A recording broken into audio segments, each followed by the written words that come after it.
Hola a todos y a todas, bienvenidos a esta nueva versión de estos conversatorios online que llevamos haciendo ya hace un par de semanas con el Observatorio para la Confianza y con el apoyo también de Fundación Colunga. En esta oportunidad les quiero agradecer que hayan aceptado la invitación. Nos acompaña Verónica Uzcategui, ella es directora del área de prevención y educación de Fundación para la Confianza. También estamos con Francis Valverde, directora ejecutiva de la Asociación Chilena Pro Naciones Unidas. Y por último nos acompaña José Andrés Murillo, él es director de la Fundación para la Confianza. Eh, bueno, también le quiero dar la bienvenida y los agradecimientos a todas las personas que nos están acompañando el día de hoy. Tenemos una nueva conversación sobre estos temas que a pesar de la pandemia tienen que estar siendo relevados constantemente por las agrupaciones de la sociedad civil, organizaciones de la sociedad civil, como es la Fundación para la Confianza y el Observatorio. Eh, Vamos a empezar tratando de desmitificar algunas de las situaciones que se han dado últimamente. Hay mucha gente que se pregunta por qué el nuevo servicio que va a reemplazar Sename quedó condicionado también a la promulgación y aprobación de la ley de garantías. ¿Y por qué esto retrasaría que se aplique que se implemente este nuevo servicio? Es una institución que ha sido sumamente cuestionada como Sename por vulnerar los derechos de niños, niñas y adolescentes, necesita una reformulación urgente. Y este proyecto vendría a hacer eso. Sin embargo, hay también quienes dicen que sin una ley de garantías como marco legal, esta ley sería letra muerta. Por eso quisiera empezar preguntándole a Francis, ¿por qué es importante que la ley del nuevo servicio de protección de la niñez venga a apoyar esta ley del nuevo servicio? Disculpa, la ley de garantías que venga a apoyar la ley del nuevo servicio. Francis, por favor, ahí te voy a dar el pase. Hola, muy buenos días, ¿cómo están? Muchas gracias por la invitación. Bueno, la discusión tiene siempre sus bemoles, ¿no? O sea, la comprensión de por qué la ley de garantía es una ley que orienta y a la vez mandata a los servicios del Estado a cumplir su rol garante de derechos, por lo tanto, permite que la ley del servicio pueda ponerse en práctica en su aspecto de coordinación y articulación, a lo menos en ese aspecto. Evidentemente, da cuenta de la necesidad de que exista la ley de garantía de derechos para que la ley de servicio pueda ejecutarse e implementarse completamente. Eso es uno de los aspectos. Hay varios aspectos que la ley del servicio establece, como por ejemplo la protección administrativa a nivel local, ¿ya? Que no tiene mandato excepto que esté en la ley de protección integral de derechos, que es donde está radicada en su título tercero. Entonces, cuando se vinculan, ¿no es cierto?, ambas leyes a través de este artículo transitorio, lo que se hace no es más que asegurar que la ley del servicio pueda cumplirse e implementarse cabalmente una vez que, que entre en ejecución. En la práctica, además, si no se hace eso, si no existe una ley de garantía de derechos, ¿ya?, para todos los niños y niñas, o sea, de protección integral de sus derechos, eh, lo que va a suceder es que el servicio de protección especializada se va a mantener sobredemandado, porque no hay ninguna instancia que impida, ¿no es cierto?, y que limite la posibilidad de que una vulneración de derechos se constituya en una grave vulneración de derechos, ¿ya? Y que prevenga, por lo tanto, las vulneraciones de derechos a nivel administrativo.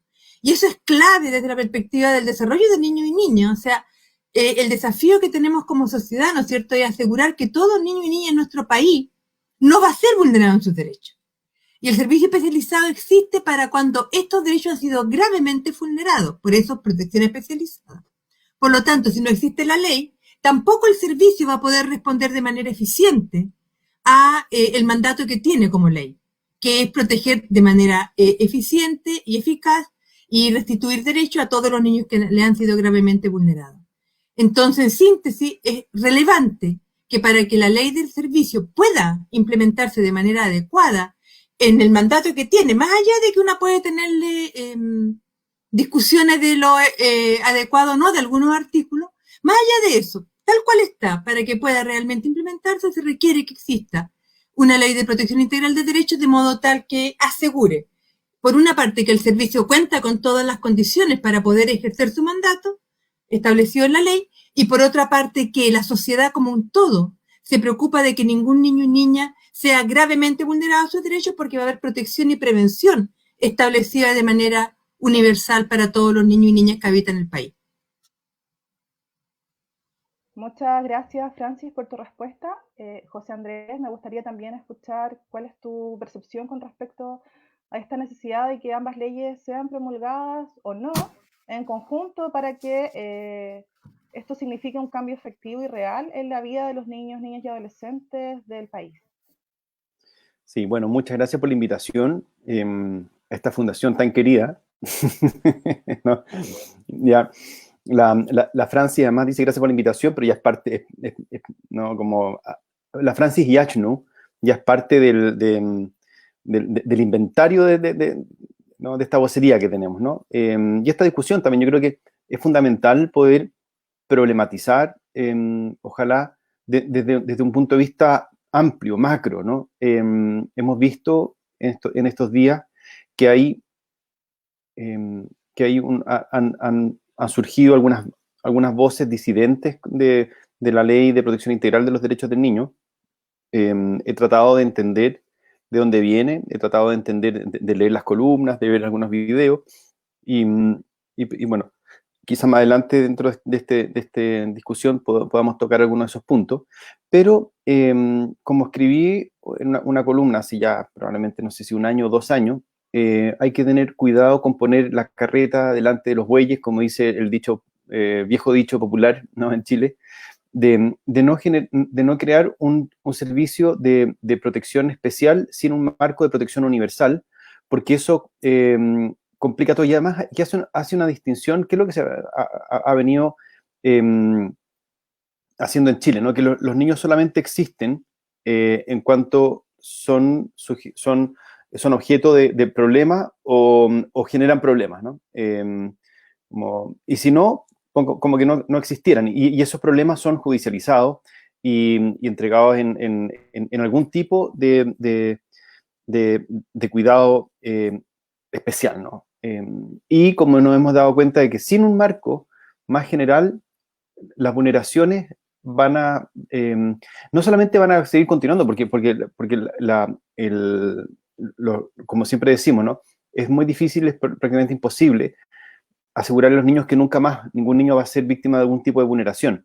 Pero sí podemos asegurarles que el sistema de protección, de prevención, de detección y de acompañamiento va a tener una lógica desde sus propios derechos, ¿no? Y no desde los derechos del adulto, no desde los derechos del juez, no desde los derechos del Estado solamente, ¿no? Sino que desde los derechos de los niños de manera integral, ¿no? En el fondo, esto de que solamente hoy día no se cambia la lógica, ¿no? Si bien haya, con el nuevo sistema de protección, si bien hay avance en un asomo, casi yo diría una especie de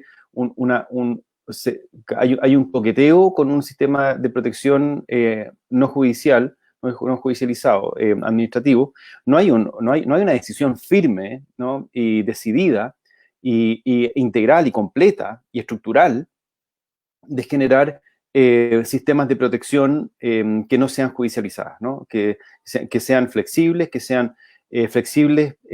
puedan adecuar a la realidad de cada niño, niña, adolescente en nuestro país, que los considere a ellos dentro de su comunidad, dentro de su familia, dentro de su comunidad amplia, y no esta cosa que los toma, los agarra, los puede cambiar, los puede llevar, son casi como un commodity, ¿no? Los niños. Y eso, la verdad es que tiene que cambiar, y la manera de cambiarlo es con un enfoque cultural, ¿no? Aquí tenemos que pasar por la ley de protección integral, no es solamente una ley. Sabemos que las leyes no cambian las realidades, pero cuando las realidades cambian, se manifiestan en leyes. Entonces tenemos que ir cambiando las realidades desde un enfoque cultural. Y eso creo yo que es lo que viene faltando. Perdonen que me alargue un poquitito. No, gracias, José, está muy bien. Alárgate todo lo que quieras, total. Nos queda todavía muchísimo rato para poder seguir conversando del tema. Voy a aprovechar este momento también para decirle a las personas que nos están viendo que pueden dejar sus comentarios y también sus preguntas. La idea es dejar un espacio de unos 15 minutos al final para poder plantear sus dudas a nuestros invitados, así que sáquenles el jugo, les recomiendo. Si tienen alguna pregunta al respecto, aprovechen esta instancia. Vamos a seguir con Verónica Uzcategui. Vero, te quiero hacer dos preguntas. La primera es, ¿cuáles son las razones por las cuales no se ha aprobado el proyecto de ley de protección integral de los derechos de la niñez, según tu perspectiva? Y también quiero aprovechar el momento de que nos expliques qué significa que una niña o un niño sea sujeto de derecho y cuál es la diferencia con el concepto de objeto de derecho. Verito, ahora te voy a desmutear, por favor. Bueno, muchas gracias. Es un honor compartir este espacio con José Andrés Murillo, director de la Fundación, y con Francis Valverde, quien en verdad ha sido un gran apoyo, aporte y orientación para todos quienes estamos interesados en trabajar en temáticas de infancia. Son dos preguntas bastante complejas y que tienen, creo yo, especialmente la de por qué no se promulga finalmente la ley de protección integral. Tiene raíces variadas, pero creo que parte de ellas tienen que ver con una cantidad de mitos sociales y culturales asociados de cuál es nuestra relación con los niños y las niñas. Yo quisiera hacer un pequeño paréntesis en términos de posicionar que desde la Fundación y en lo personal y profesional es tremendamente importante valorar la opinión diversa, la disidencia, las dudas. Finalmente, los espacios de conversación como este son los que nos permiten conocer cuáles son los resquemores, las dudas o los miedos que pudieran tener algunas personas ante lo desconocido, porque finalmente eso es lo que nos va a permitir ser más robustos y más fortalecidos en términos de comunidad incluso. Hablar de la infancia no pasa nada más por hacer leyes, pasa también porque la comunidad, porque la sociedad tenga una concepción común de qué es la infancia. Yo creo que muchos de los desafíos o de las dificultades que ha tenido la promulgación de la Ley de Protección Integral tienen raíz en eso, ¿no? En esta concepción de que mis hijos no quiero que dejen de ser míos. Y yo tiendo a creer de verdad que esto tiene una raíz muy profunda de cómo yo me vinculo con mis hijos y cómo me siento responsable de su cuidado, y siento que si el Estado interviniera de una u otra forma es porque hay una crítica tácita de que lo estoy haciendo mal. Y yo creo que son uno de los primeros tabús que tenemos que derribar. No se trata de que el papá o la mamá lo esté haciendo mal, se trata de que el Estado tiene que hacerse responsable de que papá, mamá, familia, cuidadores tengan las herramientas necesarias y suficientes para desarrollar una crianza respetuosa. Y ahí me quiero colgar un poco de lo que decía José Andrés al respecto de los organismos locales de protección o protección administrativa, sea el nombre que tengan, y correlacionándolo con la pregunta anterior también. La ley del nuevo servicio habla de los organismos locales de protección y habla de que van a tener su marco regulatorio en la ley de protección integral. Entonces, tenemos un organismo que se crea en el servicio que no tiene marco regulatorio. Entonces, finalmente es un cascarón vacío que no puede proveer el servicio. Entonces, ¿a qué nos referimos? ¿A dónde nos dirigimos cuando hablamos de protección integral? Donde Estado, familia y sociedad se fusionen en aras de proteger y garantizar que todos los niños y niñas que estén en este país tengan acceso igual, equitativo a los derechos.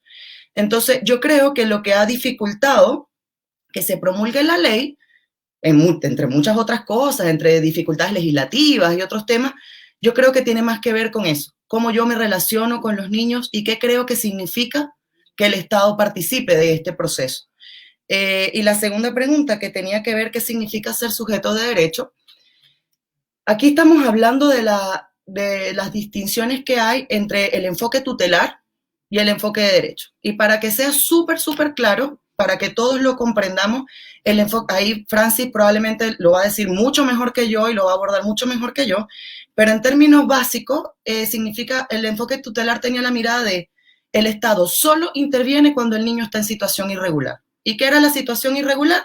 Cuando el niño estaba en grave desamparo, abandonado o muy vulnerado. Si el niño no estaba en ninguna de esas condiciones, el Estado ni pendiente. Pero ¿qué pasa? Hablemos del abuso sexual, por ejemplo, que es lo que nosotros más trabajamos. Sabemos que para un niño es tremendamente difícil decir que está siendo víctima de abuso. Entonces, la lógica es, ¿cómo sé entonces que este niño necesita la intervención del Estado si no sé que está en situación de irregular porque él mismo no lo ha podido visibilizar? Entonces, ¿qué pensamos ahora con el sistema del enfoque de derecho? No, la lógica no es que el Estado va a entrar si es que falta algo. La lógica es que el Estado tiene que estar permanentemente al servicio, y ojo allí que eso es tremendamente importante, al servicio de la familia. Porque muchas veces las intervenciones que realiza el Estado están muy asociadas a esta carencia o a esta falta. Y la verdad es que, en mi experiencia, yo trabajé muchos años en protección administrativa, es que la intervención en infancia tiene que ser multidisciplinaria y sistémica y ecosistémica. Un niño pudiera estar siendo vulnerado en sus derechos educativos porque no va al colegio, no porque la mamá sea irresponsable o porque no quiera llevarlo. Puede ser porque sea la única proveedora del hogar, porque tiene que trabajar 12 o 14 horas diarias y no tiene quien lleve al niño al colegio. Y en su nivel de priorización, lo que ella prioriza es que el niño esté resguardado en casa. Entonces, ¿hay una vulneración al derecho? Sí, pudiera ser, pero hay otras priorizaciones de derechos que hace la familia. Y entonces el enfoque de derecho que nos dice, esta persona, este niño, esta persona menor de edad, es un sujeto de derecho, necesita, es ciudadano, forma parte del tejido social. Entonces, finalmente a lo que apostamos es Estado, familia y sociedad. Cada uno en un rol distinto, pero todos arriando para el mismo lado. Perdón que yo sí en verdad sí me extendí, pero eran dos preguntas bien, bien interesantes. Gracias, Verónica. Francis, no sé si quisieras agregar algo a la explicación que dio Verónica, estuvo bastante completa, pero no sé si hay algo más que quieras decir al respecto sobre qué es lo que es ser sujeto de derecho, que un niño sea sujeto de derecho. Espérame, Francis, que estás con el micrófono apagado. Ahora sí. Sí, no, yo creo que fue muy exhaustiva la respuesta de Verónica y no le agregaría nada a ello. Yo creo que hay un tema acá que tiene que ver con cómo los adultos, ¿no es cierto?, los papás y las mamás, vemos el vínculo que tenemos con los niños y con las niñas. Uno de los temas que la Convención justamente ataca a raíz de los crímenes cometidos contra niños y niñas en la historia de la humanidad es este sentido de propiedad de los niños, ¿no? El niño es mío y yo hago con él lo que yo quiero, como si fuera una cosa, ¿no? Para eso yo lo paría. Hay un dicho muy común en nuestro país, ¿no es cierto? Y muchos dichos en nuestro país como la letra con sangre entra, yo le pego a lo que quiero, en fin, ¿ya? Que da cuenta, ¿no es cierto?, de un vínculo muy poco adecuado entre sujetos de derecho, entre personas, entre sujetos que tienen misma dignidad. Y creo que ahí radica uno de los temas claves de esta discusión pública que se está dando en esta lógica de si el niño nació en esta familia y evidentemente por un periodo muy largo de tiempo es dependiente, ¿no es cierto?, de las capacidades y de la forma en que los adultos de esa familia lo crían, entonces el niño o el niña o el adolescente es mío, es de mi propiedad, ¿ya? Y eso evidentemente da cuenta de una ruptura que la Convención desea hacer. Los niños no son propiedad de los adultos, los niños y las niñas no son prescindibles, los niños y las niñas cuando se habla de que son sujetos de derecho, primero se les reconoce que tienen misma dignidad que los y las adultas, y así como un adulto o una adulta considera que su dignidad no puede ser pasada a llevar, la de los niños y niñas tampoco. Entonces, pero la Convención es muy conservadora en la lógica familiar. Yo justamente lo que estaba haciendo ahora era marcando todas las veces que, y artículo por medio de la Convención, aparece el rol de la familia como clave en el desarrollo de los niños y las niñas, ¿ya? O sea, en ningún momento, y todo lo contrario, la Convención lo que intenta hacer cuando reconoce al niño y niña como sujeto de derecho, lo reconoce como parte de una familia, como parte de un núcleo, y le da a los padres y madres una responsabilidad superlativa en términos de valores, ¿ya?, en términos de cultura. ¿Y cuál es la única restricción que pone la Convención a la libertad de los y las padres y madres en relación al vínculo con el niño? El que no le vulnere sus derechos humanos, o sea, que no le vulnere su dignidad. Eso implica que ningún adulto o adulta puede golpear a un niño, puede utilizarlo para beneficio comercial o explotación sexual comercial, puede abusar de ese niño o niña, puede propender en su cotidianidad a abusar de su poder como adulto. Esas son las restricciones que pone la Convención. A esas restricciones es la que pareciera ser que algunos sujetos consideran que es gravísimo que se diga algo respecto a ello. O sea, yo puedo abusar de mi niño porque es mío. El concepto de propiedad es el que está a la base, ¿ya? Y yo me pregunto si, mirando todos los países que han aprobado, que tienen leyes de protección integral de derechos, y los países desarrollados que nos gusta tanto mirar, si en algún momento las familias de esos países han discutido de que les están robando los niños porque los niños y las niñas ya no son propiedad de la familia. ¿Ya? Entonces, aquí yo, y en eso estoy muy de acuerdo con lo que decía Verónica, hay mucho de mito y de ignorancia, perdón que lo diga tan directamente. Hay que leer completamente los instrumentos internacionales. La convención fue firmada en asamblea y aceptada como país durante todavía el gobierno de la dictadura, o sea, fue en 1989 que se firmó en la Asamblea de Naciones Unidas, donde todavía estábamos con el gobierno militar. O sea, aquí nunca ningún sector estuvo en desacuerdo con la convención. Y de hecho fue aprobado por unanimidad la ratificación de la convención en el Congreso de Chile. Entonces yo creo que este temor planteado por algunos grupos con respecto a los derechos de niñas y niños no es más que una exacerbación de visiones extremadamente conservadoras, donde los niños y las niñas son considerados objetos y propiedad de los adultos. Y eso evidentemente ya no es un paradigma aceptable en una sociedad moderna y en desarrollo como la nuestra. Gracias, Francis. José Andrés, siguiendo la misma línea de lo que comentaba Francis, hemos visto últimamente estas campañas que hay a través de redes sociales, levantando algunas inquietudes con respecto a lo que significaría la ley de garantías y todo lo que esta trae. Hay una campaña específicamente que dice que con mis hijos no te metas. Me gustaría que entráramos directamente a eso. ¿Cuáles cambios crees tú que son necesarios para que cambie la concepción que tienen algunos padres con respecto a que sus hijos serían su propiedad?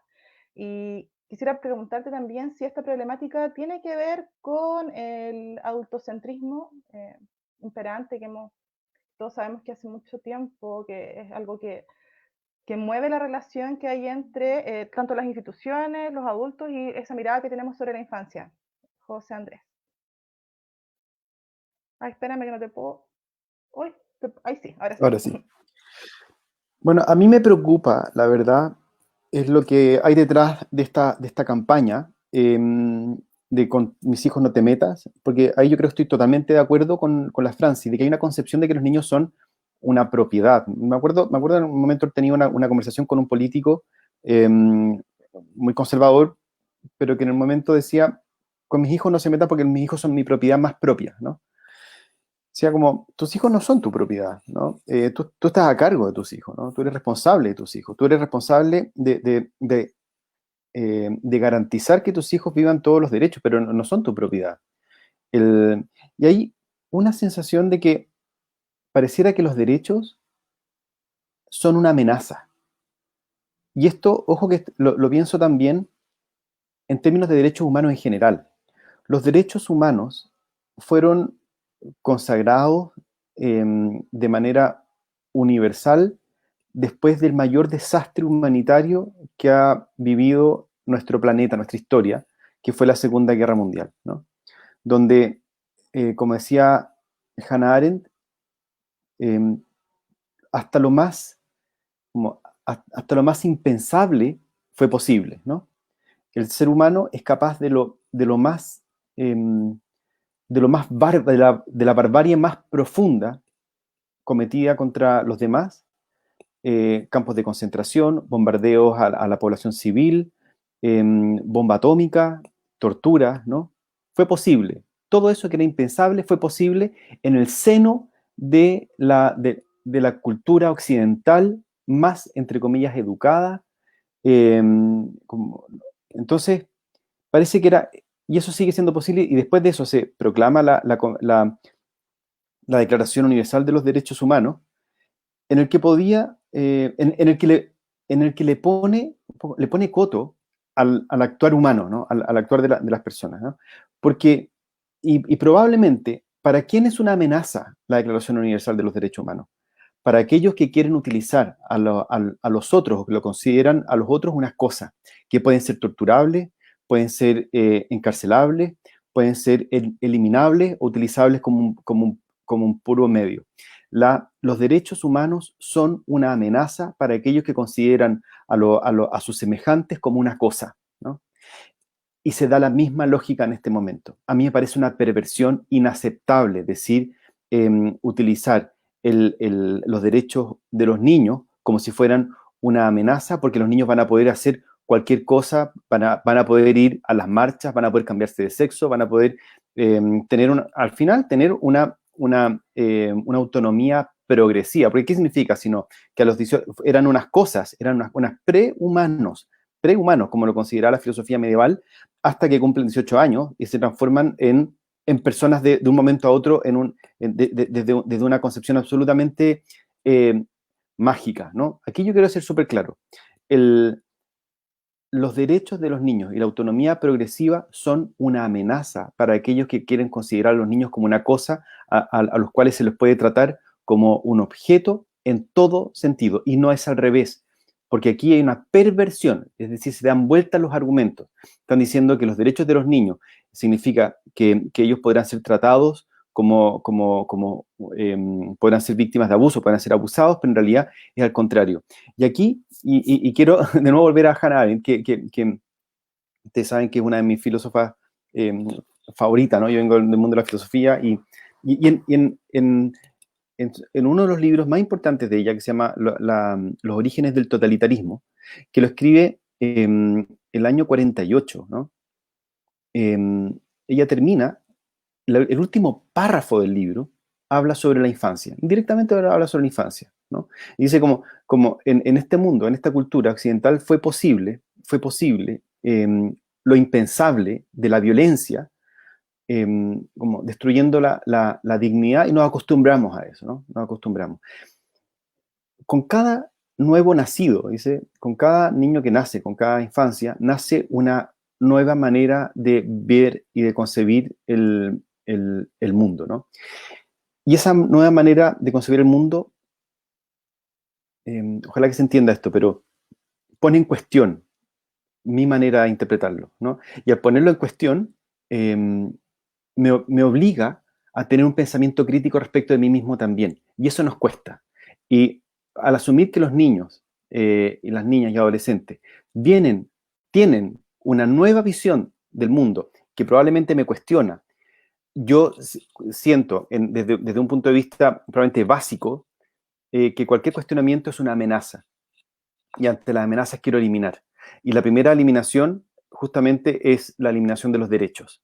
Y aquí probablemente el salto que hay que dar es asumir que los derechos implican un cuestionamiento, y un cuestionamiento incluso de la manera en que nosotros concebimos el Estado, la sociedad, la familia, no sé, el desarrollo humano, la integración, todo, ¿no? Y eso yo creo que está por venir. Y hay un sector, ni siquiera un sector que probablemente decididamente como que lo considera una amenaza, sino que hay una especie de defensa casi animal, ¿no?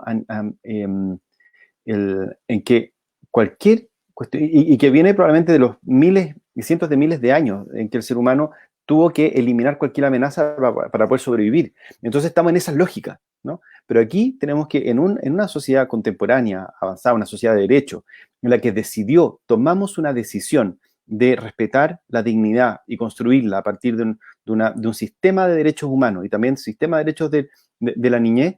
Cuando tomamos esa decisión, es lo mismo que la democracia. La democracia incomoda cuando hay alguien que piensa distinto, se sienta delante de mí. Y lo que vemos hoy día también en un mundo polarizado es que el que piensa distinto de mí pareciera que tiene que ser eliminado. Y la verdad es que yo creo que eso es una manera de asumir de que el mundo es un mundo común, es un mundo que nos pertenece, y lo común del mundo es lo que nosotros tenemos que defender. Ya perdonen que me fui por la onda, por la onda filosófica, ¿no? Pero yo creo que es importante también darle un marco así. Sí, por supuesto que sí, José, estamos de acuerdo con eso. Vamos a aprovechar este momento para interactuar un poco con la gente que nos está viendo en este momento, Verónica. Angélica Cárdenas pregunta, ¿y de quién son los niños entonces, si es que no son de sus padres? Abro el micrófono para que puedas contestar a esa duda que nos plantean desde el público. No sé, responder eso con otra yo respondería eso con otra pregunta. Hace 50 años podríamos haber preguntado de quién éramos las mujeres. Éramos del marido, quizás, ¿no? Que no podíamos abrir una cuenta corriente si no teníamos autorización. Los niños no son de nadie. Los niños son personas, y esto lo aprendí yo de Francis Valverde en todos los años que tengo escuchándola, de que la Convención en su artículo 1 dice que todos los seres humanos nacen iguales en dignidad y derechos, y así como están se deben reconocer y tratar fraternalmente los unos a los otros. Y la nombro a ella porque ella después hace la reflexión que, y después tuvimos que hacer la convención porque parecía que los niños como que no eran tan seres humanos, porque como que nos perdíamos ahí un poco, ¿no? Y a mí eso me quedó muy marcado desde la primera vez que lo escuché, porque nos cuesta reconocer que los niños y las niñas tienen la misma capacidad y posibilidad de cuestionar lo que yo creo que está correcto y que está bien. De hecho, yo les llamo a la reflexión, y a un ejemplo, cuando un niño le responde a su papá o a su mamá con un argumento, en general la respuesta es, oye, pero tú sí eres contestón, a ti no te gusta hacer caso. Nos cuesta sentarnos y decir, ¿sabes qué? Tienes razón. ¿Y sabes por qué? Y esto lo aprendí yo de José Andrés Murillo, porque hacer eso implica perder poder. Y a los adultos o a las personas, históricamente se nos ha enseñado que nos posicionamos sobre los otros desde el poder que domina y que doblega, no que construye y que integra. Entonces, la respuesta es de que quién son los niños no son de nadie. Los niños son personas, y la mirada es al revés. No es que el niño es mío, es que yo tengo el deber de hacer que este niño crezca, se desarrolle, sea pleno, acceda a todos los derechos que me sean posibles. La pregunta está formulada al revés. Perdón, la pregunta es, ¿cuál es mi deber como adulto ante los niños que están a mi cuidado? Desde la familia, la institución y el Estado. Cada uno en su nivel. Muchas gracias, Verónica. Francis, ¿quieres agregar algo? Sí, yo me preguntaría, ¿las personas somos de alguien? Todas las personas, no adultas, mayores, no somos de nadie. No somos cosas, no somos propiedad. Las personas somos estos sujetos que habitamos, ¿no es cierto?, un territorio, ¿ya? Y que en conjunto pensamos esta sociedad, cómo construirla, cómo transformarla, cómo generar condiciones de vida dignas para todos y todas. Estas relaciones de propiedad, de quién son los niños y las niñas, es una pregunta que da cuenta de una noción muy antigua que tenemos de los vínculos de los adultos con los niños y con las niñas, y que justamente la convención es un instrumento que rompe con ese paradigma de propiedad de los niños y las niñas, ¿no? Si los niños y las niñas son personas igualmente dignas y libres que nosotras y nosotros los adultos, y nosotros no somos propiedad de nadie, los niños y las niñas tampoco. Cosa distinta es cómo nos desarrollamos nosotros, ¿no es cierto? Y nosotros, todos los humanos, requerimos desarrollarnos en grupo, en colectivo, ¿ya? Y se ha determinado, la Convención lo establece, la Declaración Universal, todos los instrumentos internacionales de derechos humanos plantean lo mismo. La familia es el núcleo esencial de desarrollo de la sociedad, ¿ya? Por lo tanto, en ningún momento está en cuestión cuál es el contexto y el entorno en el cual los humanos nos desarrollamos, ¿ya? Todos y todas los seres humanos, ¿ya? Los humanos adultos requerimos también vivir en familia, requerimos vivir con otros, ¿ya? Somos por naturaleza, por especie, y ahí me sale mi bióloga, ¿no? Gregarios. Somos seres sociales, ¿ya? Y por lo tanto, necesitamos desarrollarnos junto con otros, ¿ya? De modo tal de que tengamos un referente, ¿ya?, con el cual establecer mi propia identidad, mi propio yo, dirían los psicólogos, ¿no? Entonces, desde esa perspectiva más esencial del sujeto, del ser humano, ¿no? El concepto de propiedad está fuera de toda conversación, ¿ya? La pregunta es, ¿cuáles son las mejores condiciones, ¿ya?, que permitirían el desarrollo pleno de un niño y niña en la familia, en la comunidad, en la sociedad toda. ¿Cuál sería esas condiciones que me permiten desarrollarme plenamente? Y en el caso de niños y niñas, la Convención lo dice y todos los instrumentos internacionales lo plantean, una condición básica es vivir en familia. ¿Ya? Y de ahí empiezan otras condiciones, no sé qué tienen que ver, cuáles son las condiciones que la familia tiene que tener para que los niños y las niñas puedan desarrollarse plenamente. Y el artículo 20 de la Convención establece cómo el Estado, el 27, perdón, establece cómo el Estado tiene la obligación, dice, tiene el deber de asegurar que la familia tenga las mejores condiciones para que pueda criar plenamente a sus hijos de acuerdo a sus valores y a su cultura, sin jamás transgredirles sus derechos humanos. ¿Ya? Yo creo que aquí hay un tema a la base que tiene que ver con el que nos cuesta mirarnos a cada una y una de nosotros como sujetos de derecho. Nosotros, los y las adultas, somos sujetos de derecho. Y los derechos humanos, que no es lo mismo que los derechos positivos, no es cierto, que los derechos que están en la ley, ¿ya? Y que yo creo que ahí hay una confusión normalmente, ¿ya? Los derechos humanos no son un privilegio, ¿ya? Los derechos humanos de niños, niñas y adultos mayores, y personas con discapacidad, y personas migrantes, y personas de todas las características, ¿ya? Son inalienables, no son propios. Y por ello, por mandato de acuerdo de la humanidad, son irrenunciables, o sea, no los podemos perder ni los podemos otorgar. No pueden ser condicionados, ¿ya? Por eso que no son derechos, por eso que no son privilegios, ¿ya? Yo el privilegio lo puedo condicionar, ¿ya? Y muchas veces jugamos con el lenguaje en términos de que, bueno, si tú haces esto, yo hago lo otro, ¿no es cierto? Tu derecho está condicionado a que tú cumplas ciertas cosas. No en derechos humanos. En la ley positiva sí, tenemos deberes directamente vinculados a los derechos positivos que están establecidos en la ley. Entonces, cuando la Ley de Protección de Derechos, Integral de Derechos, establece normativa que regula las relaciones entre el Estado, la familia, los niños y las niñas, lo que hace es, uno, asegurar, ¿ya? Darle formato legal a algo que el Estado de Chile ya aceptó por Constitución. O sea, la Constitución de Chile establece que todas las personas que viven en nuestro país tienen derecho a la asociación y a la reunión. ¿Ya? O sea, y el abogado Domingo Lovera, si es que no lo ubican, un constitucionalista muy conocido, ¿no es cierto?, establece cómo, ¿no es cierto?, los niños y las niñas tienen derechos constitucionales a priori, incluso de la Convención. Entonces, cuando hablamos de los derechos de los niños y de las niñas en tanto sujetos de derechos, estamos hablando de los derechos humanos, ¿ya?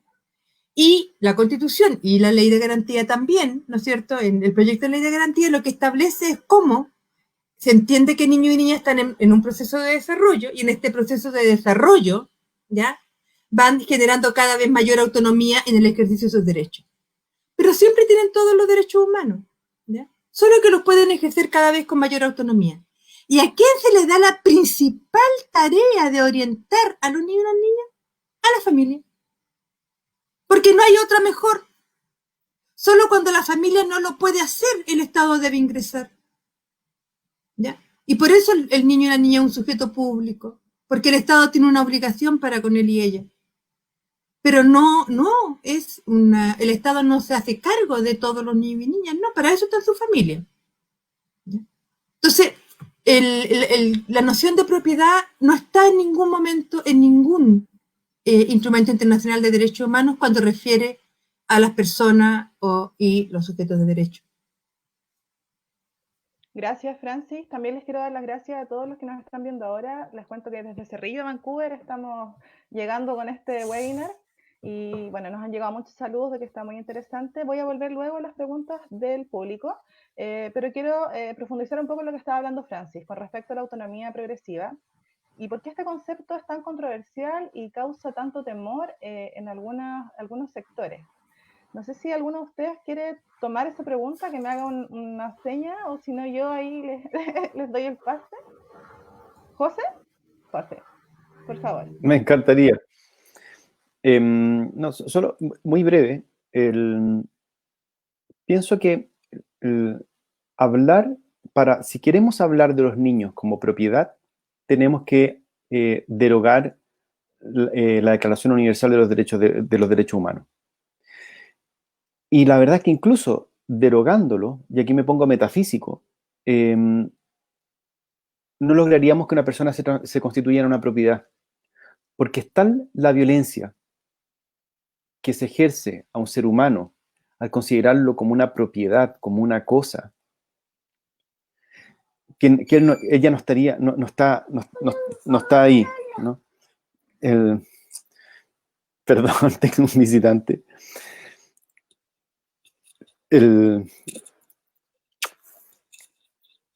Entonces, bueno, vamos a tener que asumir que es parte de esto, ¿no? Está bien, está bien. Y al contrario, como en la época de la esclavitud, ¿no? En la época de la esclavitud, cuando una persona es reducida a una cosa, es solamente una declaración, no es una realidad. Esa persona no es una cosa, no es reducida a una cosa que pueda ser propiedad. Al contrario, es un ser humano y sigue manteniendo su dignidad. La propiedad no lo reduce. Y lo mismo pasa, si bien es tan grande la violencia, que logra reducirlo y disociarlo, y probablemente eliminarlo, hay algo de la dignidad humana que es intocada, ¿no? Y desde esa perspectiva pasa lo mismo con la niñez. Si nosotros queremos reducir a un niño, una niña y un adolescente a una cosa, la violencia que estamos ejerciendo va a tener consecuencias, y no solamente en un tema traumático, sino que, y aquí podemos, no sé, me pongo medio evolucionista, ¿no? Como hay un libro maravilloso de Alice Miller donde analiza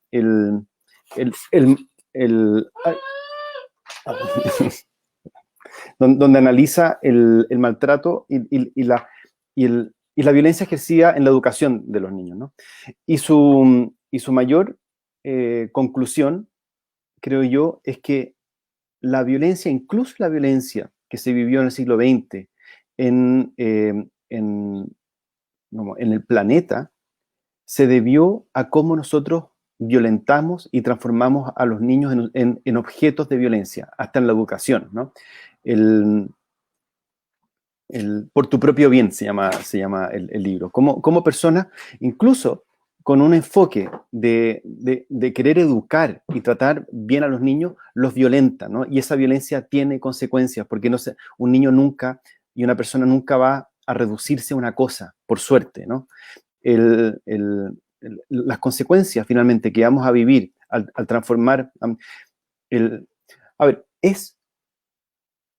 cuestiona, emplaza, ¿no? Amenaza mi lugar de privilegio el considerar a otro como un sujeto de pleno derecho, incluso un niño. Y tenemos que aprender a convivir con eso, porque de lo contrario, reducir al otro a una cosa sin derechos es una violencia que destruye el lugar común en el que nos encontramos. Perdonen que me haya ido de tesis filosófica, ¿no? Pero es lo que me parece más como fundamental que está acá en juego. ¿Qué quieren hacer las personas que quieren incluso salirse de la ONU, abolir los derechos humanos porque les parece una amenaza? Eso, en eso vamos a terminar, y ojo que eso es un camino, no sé si sin retorno, pero que nos lleva a un lugar muy oscuro de la humanidad. Gracias, José, y gracias también por tus palabras. Verónica, quiero darte el pase a ti y también luego vamos con Francis. Quiero aprovechar también de tomar un comentario que hay acá, entre todos los que hay en Facebook, sobre la ideología de género. Ya que José estaba hablando del tema de la educación, también podríamos entrar en el tema de la educación sexual integral. Otro de los temas que está siendo altamente cuestionado por muchos grupos, sobre todo a través de redes sociales. Sería bueno utilizar esta instancia para ir desmitificando todas esas ideas que hay por ahí, ver también cuáles son reales, cuáles no, porque ciertamente pueden haber planteamientos que efectivamente tienen un componente de verdad y un miedo legítimo también. Así que, Vero, te doy el pase ahora, por favor. Gracias. Mira, yo creo que una de las primeras cosas que tenemos que reconocer es que las personas tienen derecho a no saber.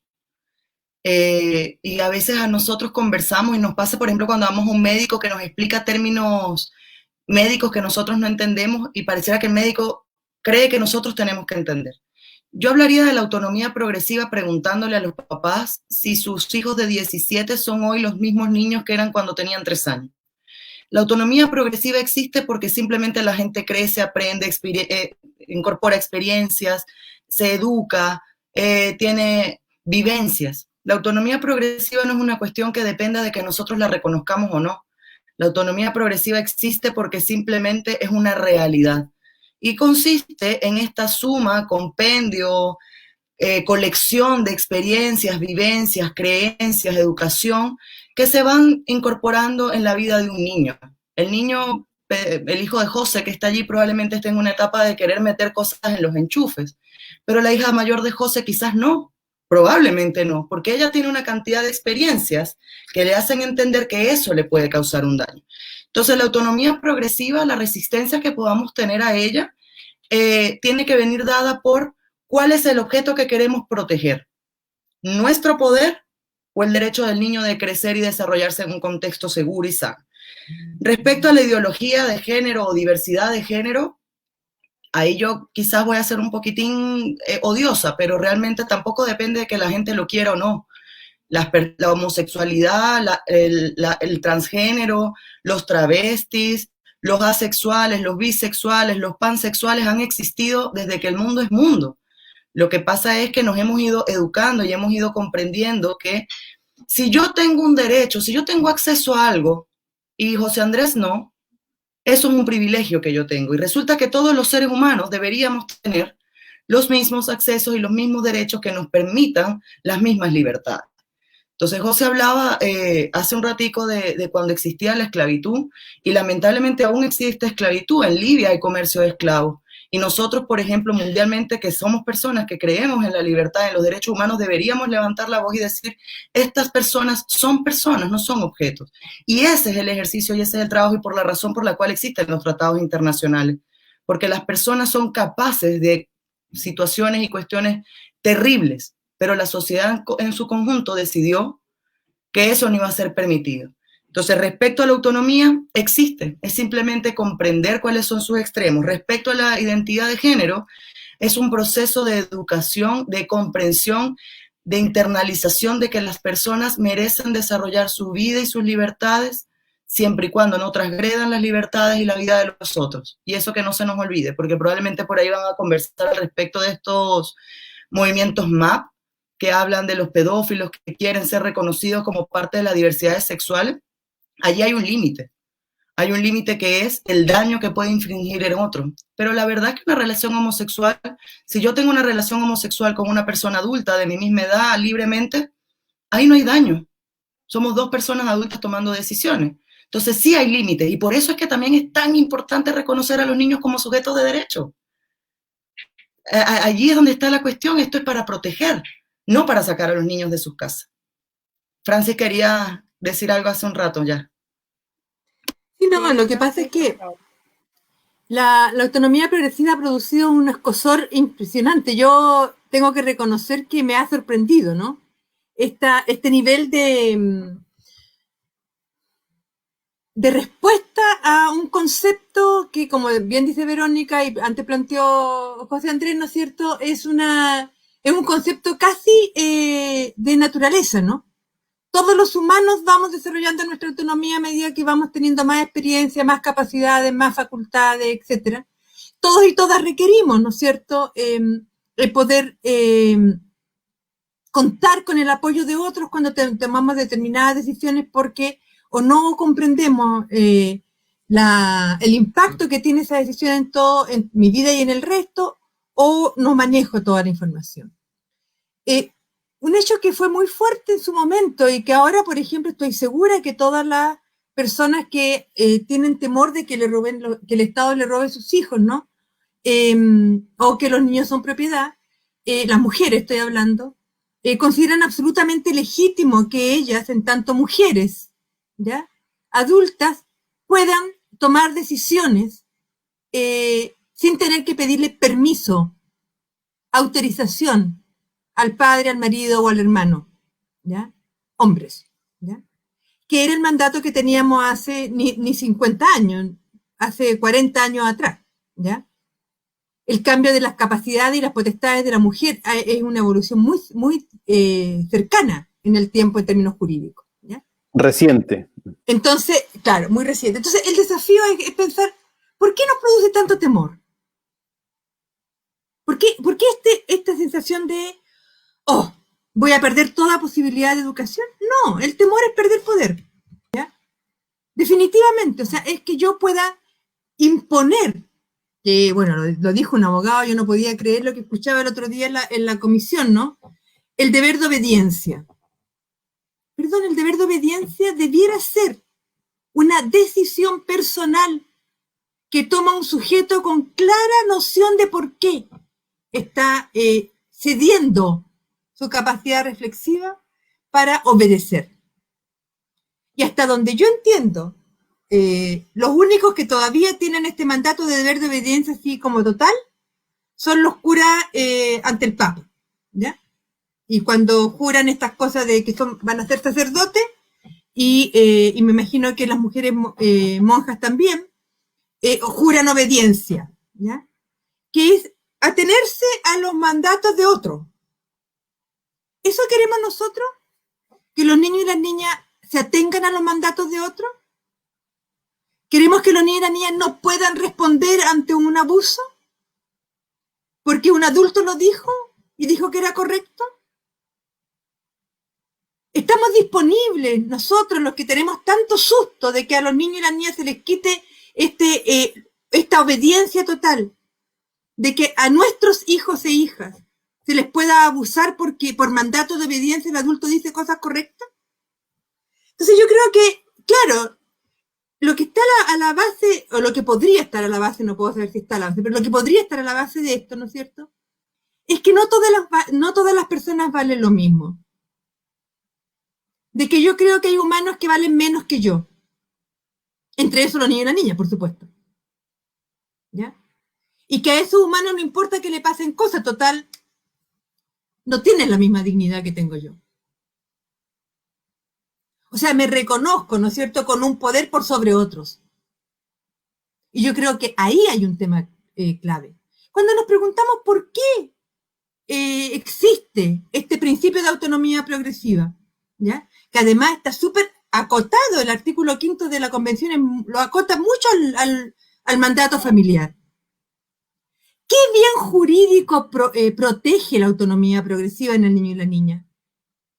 Esa es la pregunta que nos tendríamos que hacer los que estamos tan preocupados de que la ley hable adecuadamente. Está nada menos que protegiendo el bien jurídico de la libertad. La libertad individual, ¿no es cierto?, derecho civil, ¿ya? Derecho civil es claro, la libertad de expresión, de opinión, de pensamiento, conciencia y religión, de reunión, ¿no es cierto?, de búsqueda de información. O sea, está protegiendo un bien jurídico clave en el desarrollo humano en las sociedades democráticas.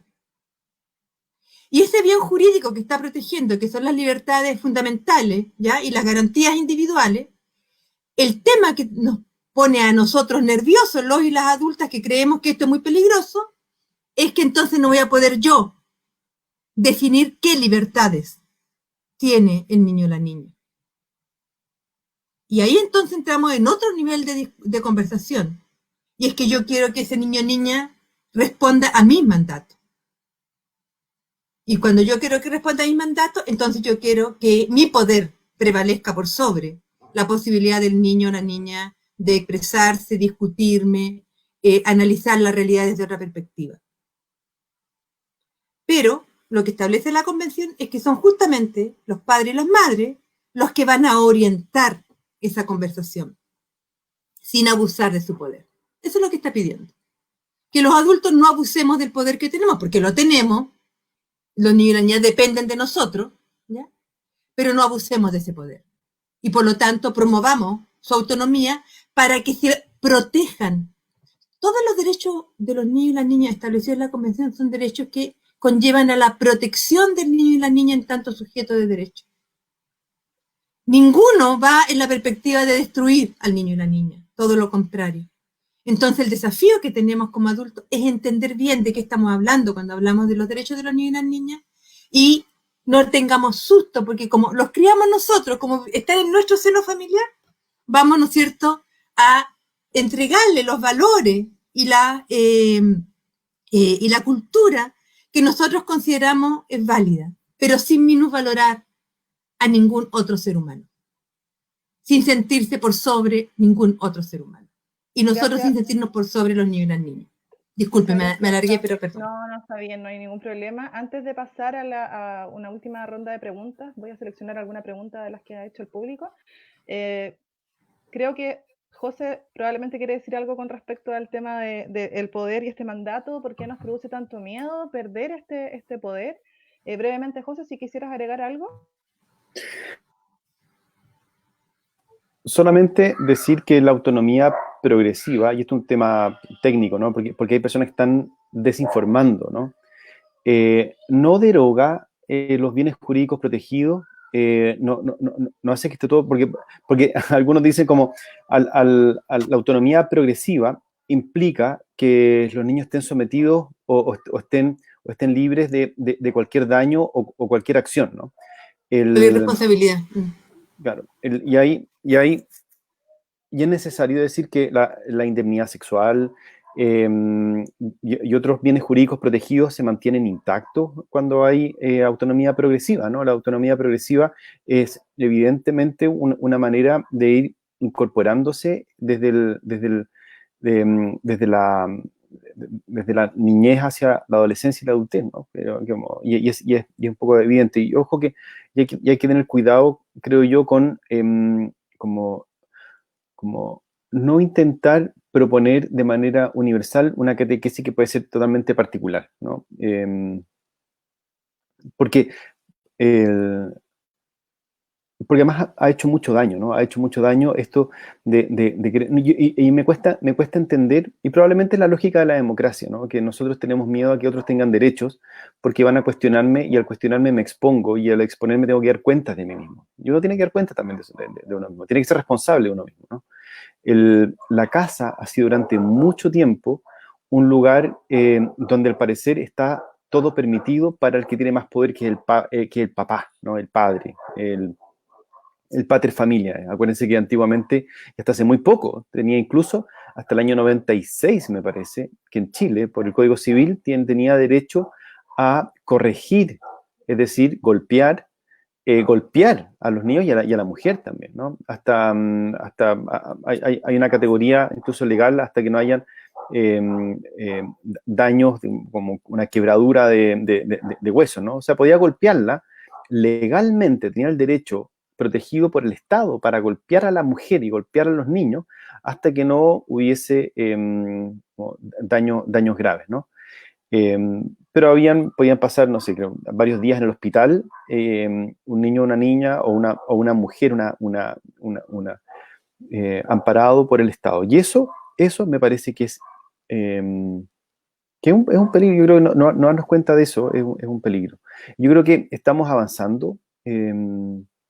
Obviamente los avances, si estuviéramos todos de acuerdo ya tendríamos la ley, ¿no? Entonces, aquí todos tenemos que, como alguien diría, renunciar o compartir privilegios, ¿no? y los adultos tenemos que saber que el adultocentrismo ha generado daño, ha generado violencia, ha generado trauma, y aquí todos los psicólogos, no conozco ningún psicólogo ni psicóloga que no pueda firmarme la carta de que el ejercicio del poder de los adultos ha generado tanta violencia y tanto trauma en los niños, niñas y en las personas, ¿no? Y que tienen que cargar durante tanto tiempo con ese trauma que ojalá pudiéramos reconsiderar la manera en que nosotros vemos, enfocamos, protegemos y debemos garantizar los derechos. Pensémonos más cómo garantizamos derechos que como mandatamos o obligamos a los niños a obedecernos, ¿no? Nuestra única obediencia o nuestro único deber es el de garantizar derechos, ¿no? Porque los derechos garantizados nos crean un mundo común más sano, más integrado, ¿no? Más democrático, ¿no? Bueno, en fin, eso. Así es, José, muchas gracias. Voy a tomar un comentario de Carolina Márquez Echeverría, quien pregunta, quisiera saber su opinión acerca del rol preventivo en relación a las políticas públicas en Chile en materia de infancia, las cuales no son preventivas, sino que son reparatorias o sancionatorias. ¿Qué piensan en relación a esto? Y les deja saludos a todos. Berito, te doy el pase a ti.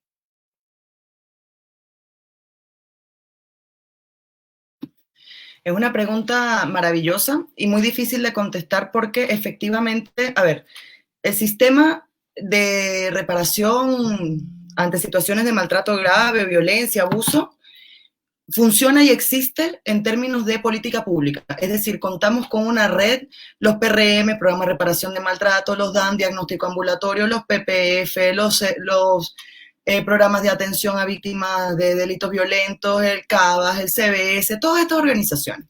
¿Qué pasa con la prevención? Que la prevención, en general, nosotros la hemos tomado de dos vías. Una, desde la que es por los espacios físicos. Colocarle ventana a todo, mampara a todo, que hayan cámaras, que nadie puede ir solo, etcétera, etcétera. Y dos, por el autocuidado. Di que no, grita, sal corriendo, pide ayuda. Y si bien esas son cosas que son buenas, que son importantes y son necesarias, la política pública en prevención de maltrato y abuso tiene que partir desde la educación. La única forma de prevenir situaciones de vulneración es que todas las personas estemos alineadas en cuál es mi deber de cuidado y protección de los niños que están a mi cargo. Finalmente, esto pasa por un cambio cultural. Probablemente nuestra generación, muchas personas dicen, a mí me dieron nalgadas o me pegaron o lo que sea y mira lo bien que yo estoy. Y la verdad yo me veo al espejo y a veces uno debería preguntarse, ¿de verdad estoy tan bien? Porque francamente el maltrato finalmente no es una dinámica de cuidado que produzca cambios positivos en las personas, doblega y domina. El niño no es que aprendió y entendió por qué no debe hacer ciertas cosas. Aprendió que si lo hace, le va a doler el cuerpo, le va a doler el alma, le va a doler el sentimiento. Entonces, ¿qué pienso yo de las campañas preventivas? Que necesitamos una multiplicidad de voces, es decir, necesitamos que esté la sociedad civil, necesitamos que esté el Estado, necesitamos escuchar a los niños y a las niñas también. Nosotros tenemos en general la participación de los niños de un modo muy decorativo y muy accesorio. Es decir, bueno, no, mira los niños cómo participan, están en el acto de fin de curso haciendo un baile de lo que sea, y ahí están todos participando. Eso es una participación bastante accesoria. Si queremos que de verdad los niños estén identificados o representados en las políticas que nosotros hacemos, tenemos que fomentar espacios desde su autonomía progresiva para que ellos construyan espacios de diálogo democrático para generar nuevas ideas, para generar nuevas instancias, pero eso nos da pánico, nos da terror, no nos gusta porque no es un espacio en el que nosotros nos sintamos con el poder.